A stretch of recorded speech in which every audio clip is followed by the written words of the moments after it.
Hi, this is Adam from Small Town Machine Shop, and today we're going to start working on the base for the Delta drill press. So, first thing we'll work on here is the shaft. There are a couple ways you can go about cleaning them. Now again, I'm trying to keep this accessible to everyone. So let me set some stuff aside here.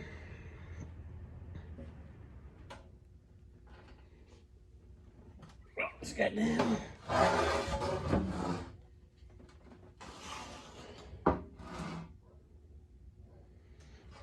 Now normally I would drive this shaft out. Zoom you back just a bit. Drive the shaft out of the base and put this in my lathe and polish it in the lathe and do all that. But obviously, not everyone watching this is going to have a lathe. So you can use either crocus cloth or emery cloth, or these pads and Scotch-Brite pads. You can even use a wire wheel on a grinder. I wouldn't probably use a knot wheel. I'd use one of those softer ones. So I'm going to show you here. It usually doesn't take much. So we'll take a little bit of, because this has oil on it, just a little bit of brake cleaner. And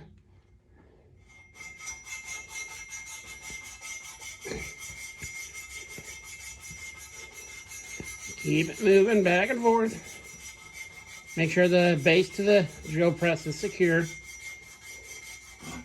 Doesn't take a lot of pressure.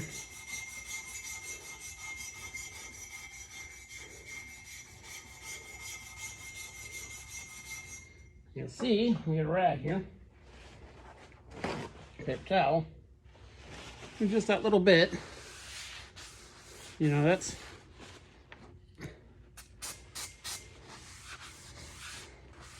it's already shining up pretty good.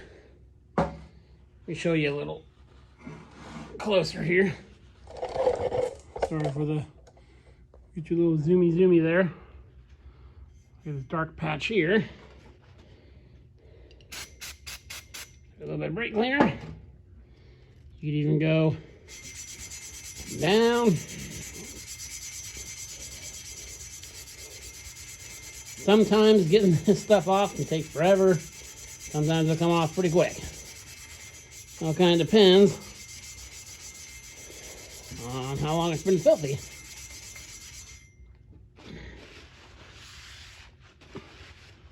And see, just a little bit. Of course, we're use brake cleaner, do this in a well-ventilated area. There, as you see, that area is already nice and shiny and smooth. So, you do the same thing with this or a Scotch-Brite pad, or even steel wool if you really wanted to do that. Just clean it up. So, back up. So I'm going to clean that part of it. And then I'm going to use a grinder. Sorry here, camera. Clean this base up. The base isn't, it's more dirty than. We'll take a little test swipe at it here.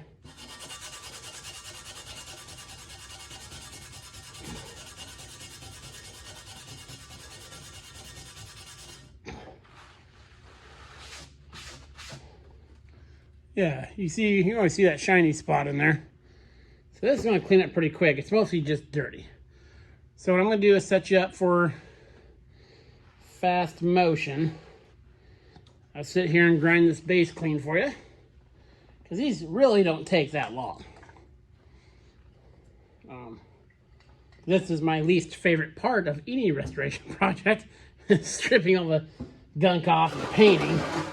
But when I do these drill presses, I start at, once everything's tore apart, I start at the base and work up. That way I can paint everything and assemble it. That's just the way I do it. So let me set you up and I'll bring you back.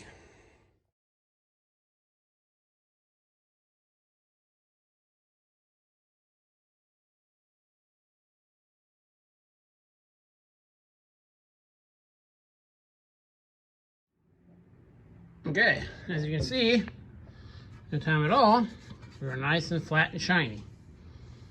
Yeah, left some marks in there. You can buff those out.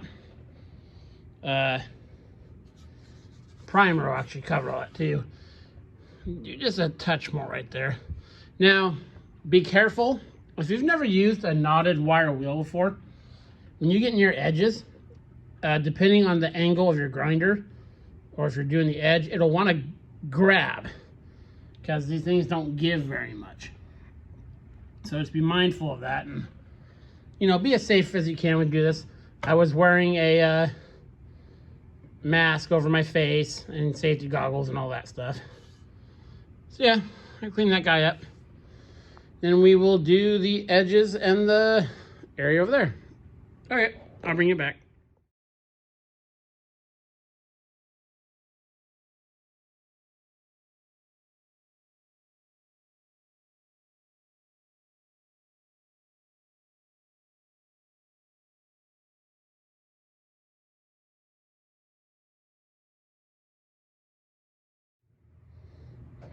Okay, we got all the top done, all the sides done.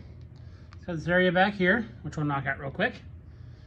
And then we'll go on to doing this part. And for all you guys people seeing the lathe in the background, the stuff's shooting out this way. I'm very mindful of it. Do not worry. I'm not shooting grinding dust on my lathe, the ways of my lathe. So, yeah. We'll get this area knocked out. We'll do the cylinder, and that'll be it for the day. This has really taken like no time. I mean, I sped it up and stuff, but you can finish a base and a post in one of these in usually about an hour, hour and a half. So I'll get that knocked out and I'll bring you back.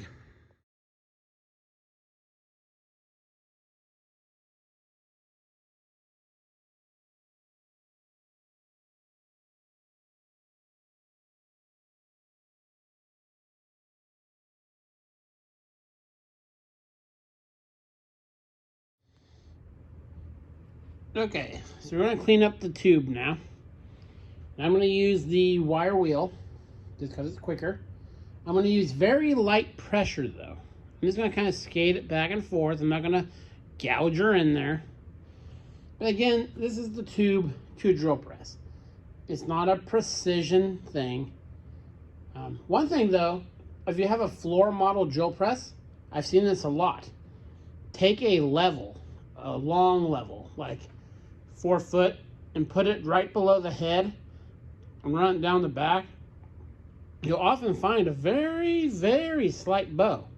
Just from over time, the force is acting against it. I haven't really seen it in these bench top ones, but I have seen it in quite a few of the floor model ones. It's very interesting. So I'll get you set up and we will knock this out real quick. Okay.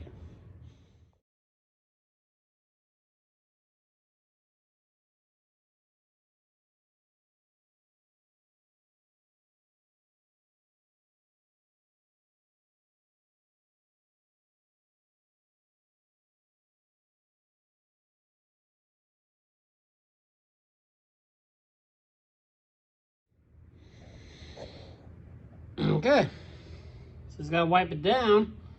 That guy's nice and clean. Again, that was probably 10 minutes of grinding with that. And you could do it with emery cloth and emery paper and crocus cloth. And probably take you longer, probably a half hour or so, but whatever it takes. So yeah, cool. Got this cleaned up. I'll clean up the bottom a little bit, but I'm not gonna show you guys that. So now that all the stripping of the headstock and the table I'll do separate because it's the exact same thing. The next video we'll start painting and reassembling the Delta DP220 drill press. This is Adam from Small Town Machine Shop. Please comment, like, and subscribe, and thanks for watching.